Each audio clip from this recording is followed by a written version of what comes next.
Saya Samsudin Alimsyah, mari kita bicarakan demokrasi.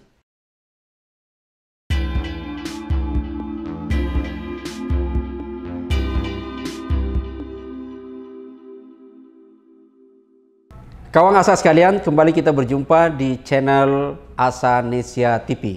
Kawan Asa sekalian, seperti yang kita pahami bersama, kita ketahui bahwa dalam waktu sisa beberapa bulan ke depan lagi, kita akan mengikuti pemilu atau orang biasa menyebut pesta demokrasi. Kita mengenal semua ada pemilu serentak, yaitu adalah pemilu presiden dan pemilu legislatif. Kita akan bahas pada sekarang ini adalah, pada edisi sekarang, yaitu adalah pemilu legislatif.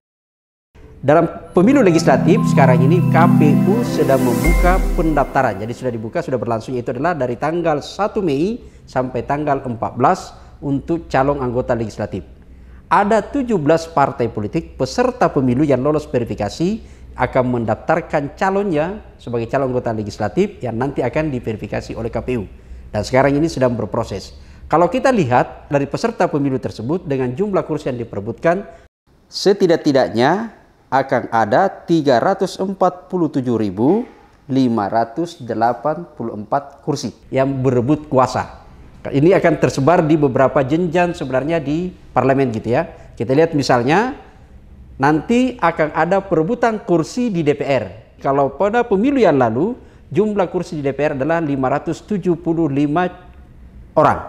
Dan pada pemilu 2024 nanti itu akan bertambah 580 kursi. Kenapa bertambah? Karena jumlah penduduk juga bertambah. Dari 580 kursi ini akan diperebutkan 17 partai politik yang akan terbagi pada 84 daerah pemilihan.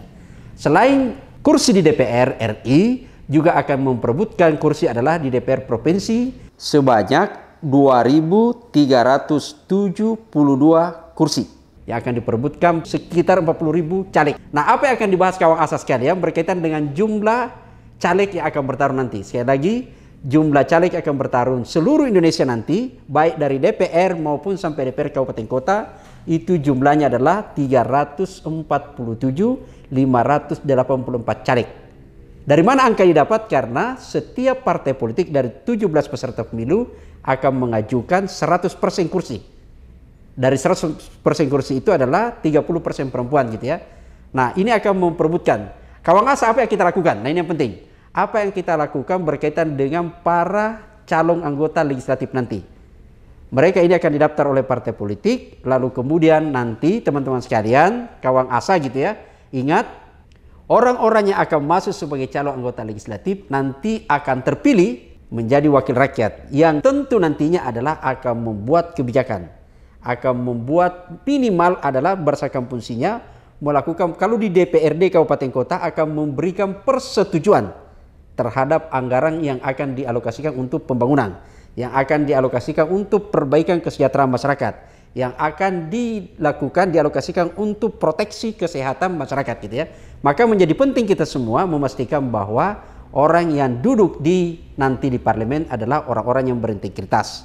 Caranya bagaimana adalah tentu harus diketahui siapa sesungguhnya orang-orang yang masuk atau diajukan oleh partai politik. Hati-hati, jangan sampai ada orang yang diajukan atau maju menjadi caleg adalah justru mantan napi koruptor, atau orang yang pernah terlibat kekerasan rumah tangga, atau bahkan orang yang pernah terlibat atau bahkan sampai sekarang ini terlibat dalam bisnis narkoba atau bisnis barang haram ilegal gitu ya. Ini yang penting untuk kita semua. Dalam konteks itu maka poin kita semua masyarakat adalah kawan Asa, jangan lengah, jangan tidur, nanti bangun pada saat ke TPS. Tapi sekarang ini kita sudah harus fokus konsentrasi melakukan penelitian, pemantauan, pengawasan, kenali caleg Anda. Kalau itu orangnya baik, pilih dia. Kalau orangnya itu tidak bagus, kampanyekan kepada orang, kepada tangga kita, kepada kawan kita, jangan pilih yang bersangkutan. Karena begitu Anda salah memilih pada pemilu 2024 mendatang, maka pada saat itulah Anda sesungguhnya menggadaikan nasib kita kepada orang yang tidak baik. Terima kasih.